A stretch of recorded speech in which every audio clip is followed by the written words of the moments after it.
Welcome back, everyone. She's opened for Grammy Award winner and Christian music artist Lauren Daigel at the Ryman. She's even performed the national anthem on her harmonica at a Nashville Sounds game. I know, so cool, right?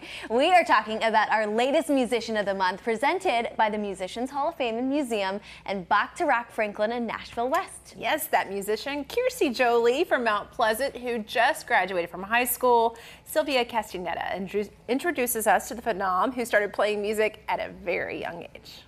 Hi, I'm Kiersi Joli. I'm the Musician of the Month. Kiersi Joli of Mount Pleasant fell in love with music at an early age while living in Missouri. So I was actually gifted a little piano when I was 3 years old. And, you know, I had always loved kind of just playing an instrument, and I always wanted to. At 6, she received a set of harmonicas. I had opened it, and I was genuinely like, what is it? And from the first note I played, I was absolutely hooked. She started winning competitions, later playing national anthems like at the University of Missouri. At 9, her family moved to Middle Tennessee. I had mixed feelings about it. And my mom told me, she was like, well, if you are having mixed feelings, why don't you write down what you feel? Maybe make a song out of it. So that was my first experience with songwriting. Her love of music centers on the blues. It was just such a deep thing that kind of drew out this inner spirit, I guess, whenever I was playing it. And I could really feel the music. I knew that I didn't want to just be known as a blues artist. So when I had started writing in country, in blues, in rock, whatever I could, and then I started combining the genres together, and we call it blues and blues blending. Artists who inspire Kiersi range from Jimi Hendrix, B.B. King, to Howlin' Wolf. Dream collaborators, Bonnie Raitt or Chris Stapleton.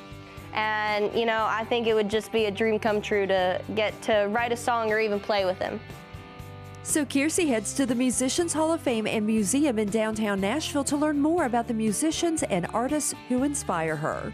We're so excited to have you here at the Musicians Hall of Fame and Museum. We're also being sponsored by Bach to Rock today, if you weren't aware of that. Oh, wow. But I wanted to start out with showing you one of who you said were your influences, which is B.B. King. Yes. And I can't think of a more truer definition of the blues than B.B. King. And we actually have 2 of the Lucille guitars here. You know, B.B. King was famous for playing by ear. Yeah. He claimed that he didn't even know the names of chords. And you compare him to somebody like Joe Bonamassa, who's really knows theory. How do you learn? From a young age, I just kind of like heard things, and I would start just messing around on harmonica, just kind of getting a feel for it too. And I've gotten a lot of compliments saying my ear is really good whenever I play. Kiersi, we're here at the Howlin' Wolf exhibit, and this is part of our Sun Records exhibit. So Sam Phillips started with the Memphis Recording Studios, and he worked with a lot of African-American artists, including Howlin' Wolf. And Howlin' Wolf is very, I think, looked over a lot of the times. I was very thrilled to see that you had selected that he was one of your inspirations. With Howlin' Wolf, what about his playing do you find interesting? Whenever I'm listening to music, I always listen for the certain tone or sound that they give. And Howlin' Wolf's tone is just phenomenal on the guitar.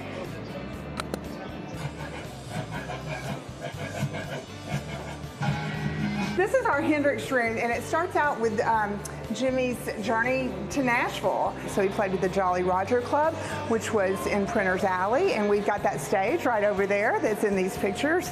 Played at a lot of the clubs on Jefferson Street. You probably know this, but you can see the pick guard right there. Hendrix took a right-handed guitar because he was left-handed. He flipped it over and restrung it. So he was basically playing the guitar upside down, but the strings were right for him. Oh, wow. Yeah, I'm always in awe of people who can play it left-handed. It's pretty cool. We're so glad to have you here at the Musicians Hall of Fame and Museum as our Musician of the Month. Today we'd like to present this award to you and also the swag bag full of some cool stuff from the Musicians Hall of Fame and Museum. Thank you so much. And from Bach to Rock, we'd like to give you the certificate for 2 hours of studio time at either of our locations. And we got some swag in here like hats, and I think there's a $100 gift card in here as well. Thank you so much. Thank you both so much. This day has been absolutely incredible, and to see the history and the stories behind it all has been phenomenal. And to even meet both of you has been an incredible, and it has made this day so much better. Well, congratulations. Thank you so much. Nashville's lucky to have you. Sorry, Missouri. And Kiersi looks forward to reaching a milestone. Oh, some of these guys were pretty young when they got up there and did all their amazing stuff, and it would honestly be really cool to be the youngest, but we'll see how life takes us and see where God opens the next door. So talented and a great head of hair, right? Yes. Kiersi plans to head to Belmont University, focusing on a commercial music major with a music business emphasis. We are cheering her on, and she's enjoying all the swag from the Musicians Hall of Fame and Museum, and can't wait to use those certificates from Bach to Rock Franklin and Nashville West. It's easy to submit a nomination for the Musician of the Month. Just visit our contest page at WKRN.com.